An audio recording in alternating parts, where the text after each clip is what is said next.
Hello friends, welcome back to my channel. हम अपना cover करें Indian polity from M Laxmikanth. हमने अपना 23rd chapter that is parliament start कर रखा है।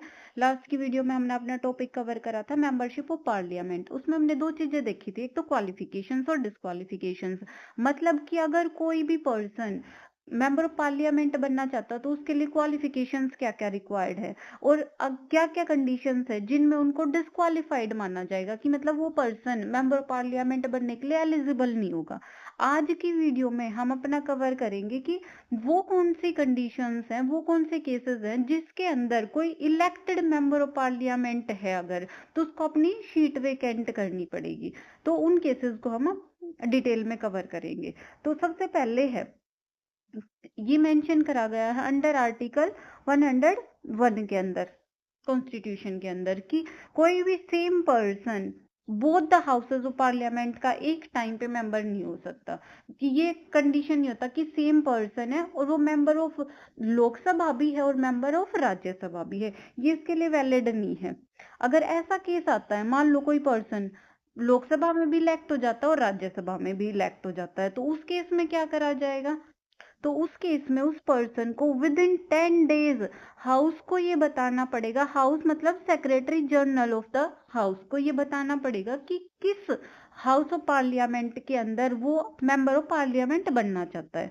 अगर 10 दिन के अंदर अगर वो नहीं बताता है तो इन डिफॉल्ट क्या होगा? इन डिफॉल्ट होएगा कि उसकी राज्यसभा के अंदर जो भी सीट है मेंबर पार्लियामेंट के थ्रू वो वेकेंट हो जाएगी। ये फर्स्ट केस था। अब सेकंड केस देखते हैं कि अगर कोई सिटिंग मेंबर है किसी भी हाउस ऑफ पार्लियामेंट का, चाहे वो लोकसभा हो या फिर राज्यसभा, पहले से वो सिटिंग मेंबर है एक हाउस का और अगर वो इलेक्ट हो जाता है दूसरे हाउस ऑफ पार्लियामेंट के अंदर, तो फिर क्या कंडीशंस होंगी कि उसको उसकी सीट जो फर्स्ट हाउस में थी वो अपने आप से वेकेंट हो जाएगी।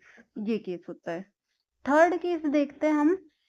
नेक्स्ट केस है कि अगर कोई सेम पर्सन किसी भी दो सीट्स के लिए अगर सेम टाइम पे इलेक्ट हो गया, तो फिर उस केस में क्या होगा? तो फिर उसको बताना पड़ेगा कि उसकी प्रेफरेंस देनी पड़ेगी किस हाउस में वो हाउस ऑफ मेंबर बनना चाहता है, हाउस ऑफ पार्लियामेंट बनना चाहता है। अगर उसने अपनी इंटीमेशन नहीं दी, ये नहीं बताया कि किस हाउस का मेंबर बनना चाहता है, तो उसकी दोनों की दोनों सीट्स वेकेंट हो जाएंगी। ठीक है। नेक्स्ट केस आता है कि कोई भी पर्सन सेम टाइम पे पार्लियामेंट या फिर किसी स्टेट लेजिस्लेचर का मेंबर नहीं बन सकता। अगर ऐसा कोई केस है कि मेंबर ऑफ पार्लियामेंट भी है और वो इलेक्ट हो गया स्टेट लेजिस्लेचर के लिए, या फिर स्टेट लेजिस्लेचर का मेंबर है और मेंबर ऑफ पार्लियामेंट के लिए वो इलेक्ट हो गया, तो उस केस में उसको 14 डेज के अंदर अंदर उसकी जो भी स्टेट लेजिस्लेचर के अंदर सीट थी उसको वेकेंट करना पड़ेगा, नहीं तो उसकी इन डिफॉल्ट उसकी पार्लियामेंट के अंदर जो भी सीट है वो वेकेंट हो जाएगी। तो ये केसेस है कि जब डबल मेंबरशिप के कारण किसी भी मेंबर ऑफ पार्लियामेंट को अपनी सीट को वेकेंट करना पड़ता है। अब कुछ और केसेस देखते हैं जिनके अंदर उसको किसी भी मेंबर ऑफ पार्लियामेंट को अपनी सीट को वेकेंट करना पड़ेगा। तो उनमें फर्स्ट में आया डबल मेंबरशिप, सेकंड में आ जाएगा कि डिस्क्वालिफिकेशन। अगर किसी भी, जो हमने पहले डिस्क्वालिफिकेशंस देखी थी, चाहे वो पार्लियामेंट के अंदर हो, चाहे वो कॉन्स्टिट्यूशन के अंदर मेंशन हो, या फिर वो जैसे 10th शेड्यूल के अंदर मेंशन हो, तो उन रीजन से डिस्क्वालिफाइड है तो वो मेंबर ऑफ पार्लियामेंट बनने के लिए भी डिस्क्वालिफाइड हो जाएगा। थर्ड रीजन होता है अगर वो अपनी मेंबर ऑफ पार्लियामेंट अगर अपनी रेजिग्नेशन दे देता है। रेजिग्नेशन मतलब लोकसभा में है तो स्पीकर को देगा, और अगर राज्यसभा में है तो चेयरमैन ऑफ राज्यसभा को अपना रेजिग्नेशन दे देगा, तो भी उसको अपनी सीट वेकेंट करनी पड़ेगी।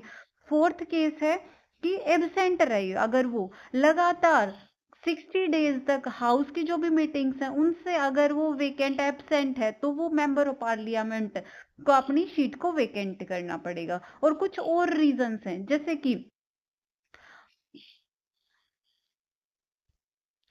कोर्ट उस मेंबर ऑफ पार्लियामेंट के इलेक्शन को वॉइड बोल दे, या फिर हाउस से उस मेंबर ऑफ पार्लियामेंट को एक्सपेल कर दे, या फिर वो पर्सन प्रेसिडेंट या फिर वाइस प्रेसिडेंट की तरह इलेक्ट हो जाए, मतलब प्रेसिडेंट या फिर वाइस प्रेसिडेंट बन जाए इंडिया का, या फिर गवर्नर ऑफ स्टेट इलेक्ट हो जाए, अपॉइंट हो जाए। तो इन केसेस में वो उस मेंबर ऑफ पार्लियामेंट को अपनी सीट को वेकेंट करना पड़ेगा।